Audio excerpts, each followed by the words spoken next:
Good morning बच्चों। कल हमने सिलेक्शन की मीनिंग्स और डेफिनेशंस पढ़ी थी।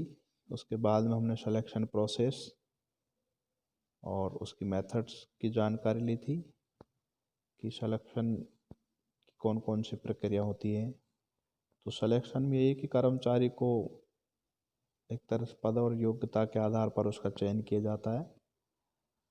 तो उसके लिए कुछ महत्वपूर्ण बातें हैं, कुछ चयन प्रक्रिया के महत्वपूर्ण तथ्य हैं जिनको विशेष रूप से ध्यान रखा जाता है ताकि योग्यतम व्यक्ति का चयन हो और जो योग्य नहीं है वो बाहर हो।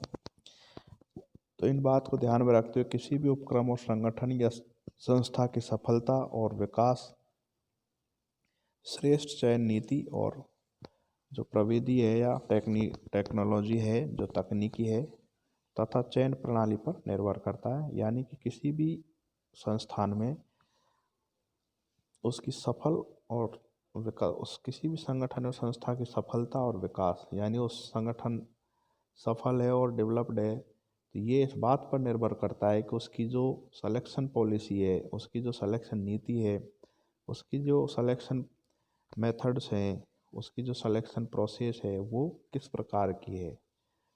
तो चयन करने के लिए कुछ महत्वपूर्ण बातें हैं, उनका ध्यान रखना आवश्यक है क्योंकि उसके बिना निष्ठावान और योग्य कुशल मानव संसाधन की पूर्ति नहीं की पाएगी।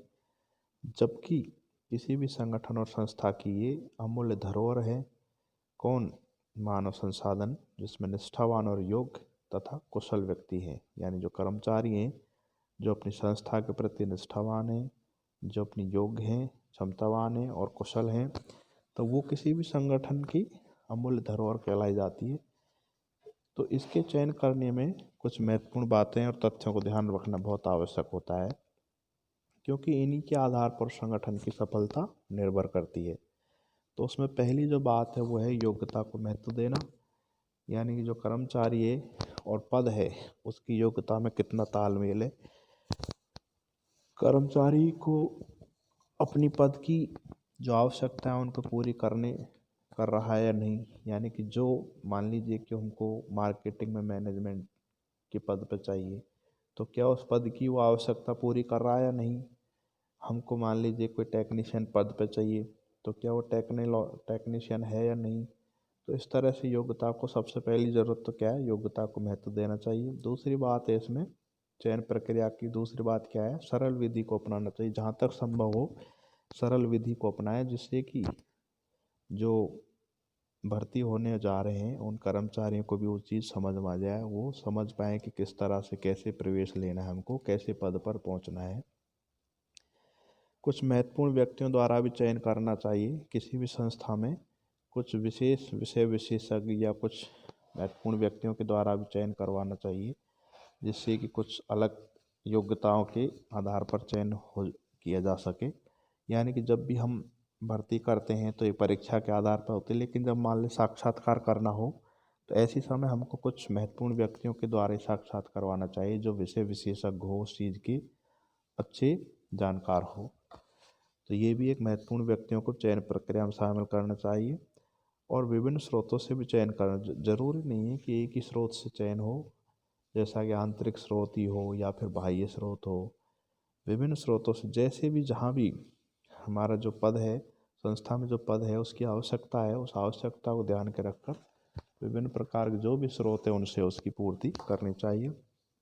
सरकार एवं रोजगार नीति का भी पालन होना चाहिए। यानी सरकार ने जो भी सिलेक्शन की पॉलिसी बनाई है रिक्रूटमेंट के लिए, तो उन और रोजगार के लिए जो भी नियम कायदे बनाए गए हैं तो उनका भी पालन होना चाहिए जिससे कि कर्मचारियों को अपने कैरियर की सुरक्षा की जानकारी हो। क्योंकि बिना कैरियर की सुरक्षा के योग्य आदमी संस्था में आ नहीं पाएंगे।